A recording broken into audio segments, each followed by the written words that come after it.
Good evening and welcome to the Business Day. I'm Andrew Laidley. The Bank of Jamaica BOJ has intervened in the foreign exchange market for a second consecutive trading day. Now this marks the fourth flash sale since the start of the year. The BOJ offered $20 million today to 4 banks and 3 cambios at an average rate of $143.98. That increased its total injection this month to $85 million. The central bank restricted resale to end users.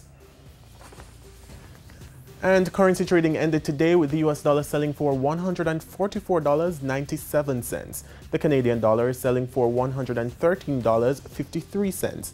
The pound sterling sells for $198.26, while the euro is going for $176.81.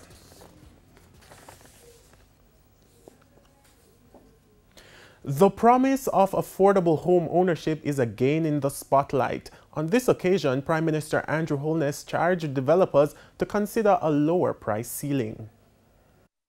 New buildings going up in and around the capital, signaling a boom in the real estate industry. But for many lower to middle income Jamaicans, the dream of home ownership remains elusive. In most cases, that's because the houses are still too expensive for the average Jamaican.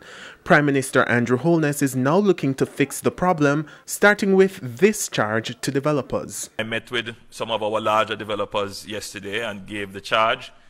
And it is not just to build 70,000 expensive houses. We want to target most of that at the price point of $8 million or below. Mr. Holness also gave the rationale behind the $8 million price ceiling, which fits into an income situation of about someone earning $15,000 per week or less should be able to afford a house in that price range. And that's a target that we are having. I see somebody saying, no, sir, that's too expensive. But that's the maximum. It's affordable. He's urging more Jamaicans to consider home ownership as an investment, noting that the government is working to ensure the mortgage approval rate increases. Remember now, a house is your lifetime investment. So the challenge, it's not so much the price point of $8 million. The challenge is the mortgage. If you get the mortgage at the right interest rate, then you can afford it. And that's what we're trying to do, which is the strategy now of ensuring that we have a structured system of mortgages available, keep the interest rates low, and get our developers into the affordable home segment of the housing development market to provide the houses.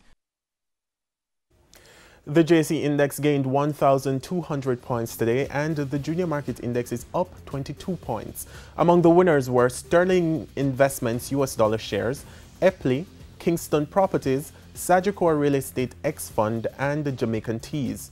On the losing side were Epley 7.5%, Tropical Battery, First Rock US dollar shares, Siboney Group, and 138 Student Living. And that's the Business Day. I'm Andrew Laidley. Good evening.